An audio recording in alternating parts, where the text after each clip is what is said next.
Hello, everyone. My name is Joseph Banks. Today we're going to be going over some more WSWS articles, the World Socialist website. I've got 2 articles for you today. I'm also going to be recording some other videos going over some articles by the Associated Press and possibly Al Jazeera as well. I'm trying to keep my horizon kind of broad here. But today, this is going to be articles specifically from the World Socialist website. It seems you guys had a really positive reaction to the last couple videos that I've put out. So thanks for the support and everything for that. That's really great. I'm going to keep going, and we're going to keep doing this, okay? All right. So today we have an article titled Netanyahu and Gallant declare Israel ground invasion of Rafah imminent by Thomas Scribbs. And this was posted yesterday, March 13th. Those who think we are delaying the invasion of Rafah will soon see that there is no place we cannot reach, threatened Israeli Defense Minister Yoav Gallant on a visit to army officers in the occupied Gaza City on Wednesday. There is no safe space, not here, not outside Gaza, not across the entire Middle East. Gallant's declaration that an invasion of Rafah is imminent confirms Prime Minister Benjamin Netanyahu's bellicose response Sunday when he asked about the refugee city housing over 1 million Palestinians. We'll go there. We're not going to leave them, you know. I have a red line. You know what that red line is? That October 7 doesn't happen again. Never happens again. What a piece of shit. We've destroyed 3/4 of Hamas fighting terrorism battles. And we're close to finishing the last part in warfare. Speaking by video link to an American-Israeli Public Affairs Committee on Tuesday, Netanyahu reiterated, "We will finish the job in Rafah." Making clear that no death toll was too high, he declared, Israel will win this war no matter what. To win this war, we must destroy the remaining Hamas battalions in Rafah. You cannot say you support Israel's right to exist and to defend itself, and then oppose Israel when it exercises that right. He told Dutch Prime Minister Mark Rutte on Wednesday, in the words of the Times of Israel, an IDF, Israeli Defense Forces, operation in Rafah is necessary to achieve Israel's war aims.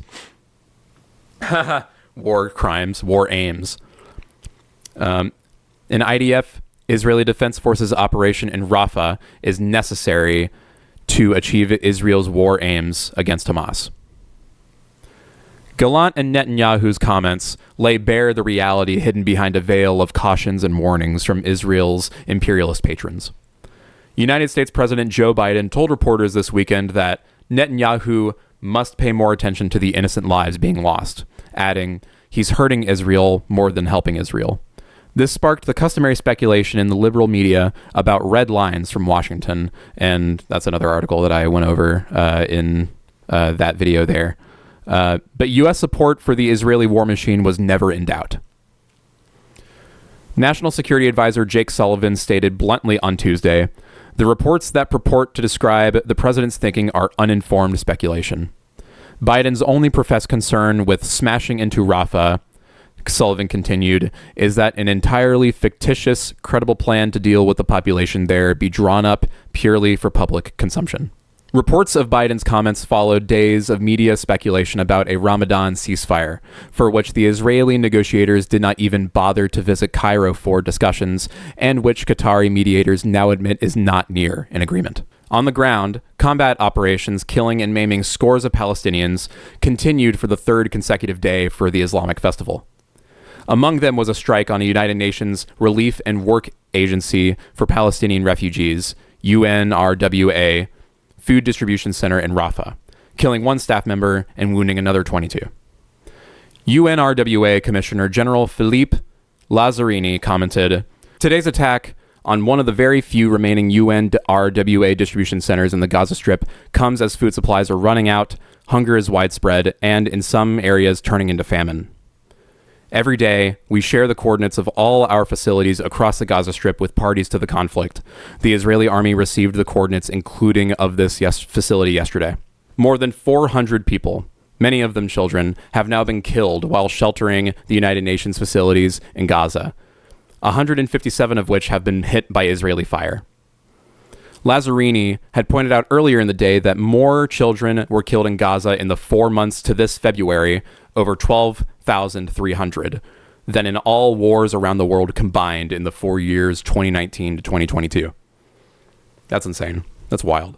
At least 113 of those children have been killed by Israeli security forces and far-right militias in the occupied West Bank, where Israel is again stepping up its assault on the Palestinians. Netanyahu has ordered the prisons to prepare for a new influx of detainees on top of the 9,000 Palestinians already held. Muzaffar Thukan, coordinator of the Committee to Support Palestinian Prisoners, told Al Jazeera that 12 have died in detention since October 7 due to torture and medical neglect. Raids in the last 2 days, including on the Jenin and Shuafat refugee camps and the town of Al-Jib, have added to the toll of over 427 Palestinians killed in the West Bank since October 7th, with homes demolished, roads bulldozed, power lines torn down, water pipes burst, and hospitals shot at. The Palestinian Minister of Foreign Affairs commented, "In 24 hours, the Israeli occupation has killed 6 Palestinians, including children. These are war crimes and crimes against humanity according to international law." And in my opinion, it's just straight up genocide. I guess it's not even really my opinion. That's the opinion of most reasonable people about this situation. The political and military echelon has enabled soldiers and settlers to shoot at Palestinian citizens who do not endanger them in any way. It is obvious that this escalation is proof that the governing coalition is adding fuel to the fire to expand the cycle of violence. The murdered child, 12-year-old Rami Hamdan, was shot in the chest by a police officer. The security forces claimed he had launched fireworks directly at them, but footage shows them being fired into the air. The officer had been questioned by the Department of Internal Police Investigations, prompting Fascist Minister of National Security Itamar Ben-Gvir to declare his solidarity with the murderer. This is exactly how you should act against terrorists, with determination and precision. This is exactly how you should kill children, is actually what he's trying to say. Israeli military activity is also being escalated against Lebanon, where 2 people were killed and 12 wounded in strikes deep into the country's territory on Wednesday. Fighter jets also launched missiles against Nabi Sheikh and Sarain, 100 kilometers north of the Israel-Lebanon border on Monday, destroying 3-story building, killing 1 person and wounding 8 others. Lebanon's foreign ministry has announced its intention to file a complaint with the United Nations Security Council, denouncing increasingly violent attacks on targets within residential areas and warning, what is particularly concerning is that this escalation is occurring in areas far from the southern Lebanese borders, indicating Israel's desire to escalate the conflict and drag the entire region into a war. Lebanon's foreign minister is correct about that. Over 220 Hezbollah fighters and nearly 40 civilians have been killed in Lebanon since the latest fighting began. As for cynical posturing by the imperialist powers over the provision of humanitarian aid, the World Food Program announced that its delivery of food to Gaza City this Tuesday was the first successful convoy to the north since the 20th of February, and provided enough for just 25,000 people.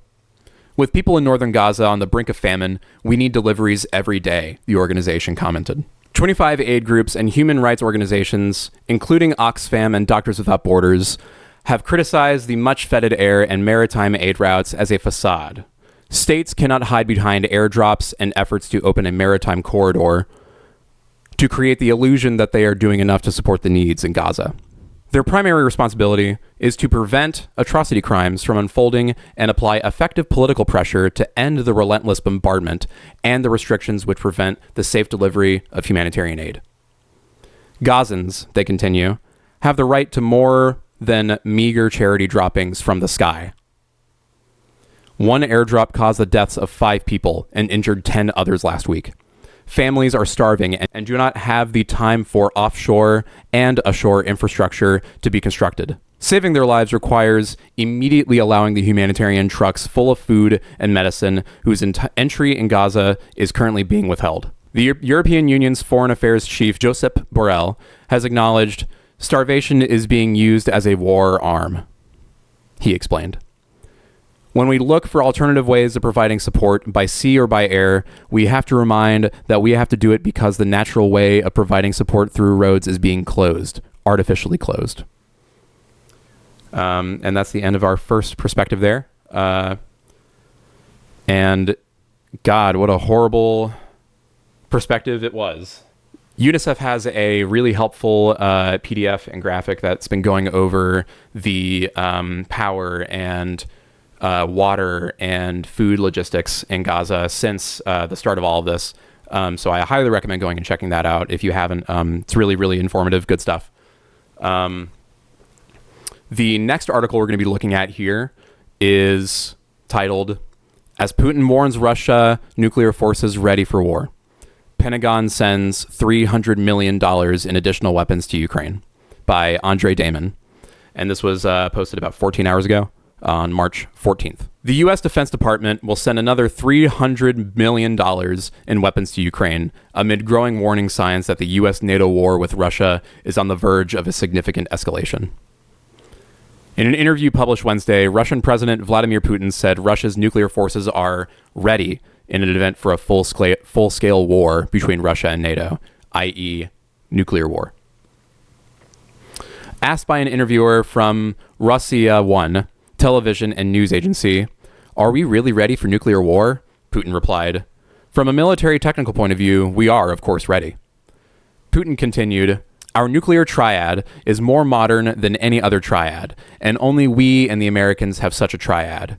We have made much more progress here. Ours is more modern with all of the nuclear components." It's really funny. He sounds just like Trump. Putin concluded, "But this does not mean that, in my opinion, they, NATO, are ready to start this nuclear war tomorrow. If they want to, we are ready." Putin's remarks were a response to statements by 5 NATO countries, France, Canada, Lithuania, and the Netherlands, expressing their openness to sending NATO troops to fight Russia in Ukraine.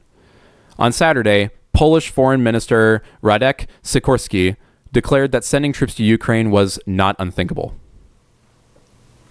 To this, Putin replied, "If, say, Polish troops enter the territory of Ukraine, as it sounds, to cover the Ukrainian-Belarusian, say, border or in some other places in order to free up Ukrainian military contingents to participate in the hostilities on the contact line, then I think that Polish troops will never leave there. The growing calls within NATO for the direct deployment of NATO troops into Ukraine come amid the backdrop of a series of military debacles for the Ukrainian armed forces. Last month, the Ukrainian military was forced to retreat from the city of Avdiivka. That's the same one that I talked about the other video. It's funny. It's funny, isn't it? And then retreated once again under the pressure of continued Russian offensives. In testimony before the Senate Intelligence Committee, Director of National Intelligence Avril Haines painted a devastating picture for the current state of Ukraine's armed forces. Ukraine's retreat from Avdiivka and their struggle to stave off further territorial losses in the past few weeks have exposed the erosion of Ukraine's military capabilities, with the declining availability of external military aid, she said.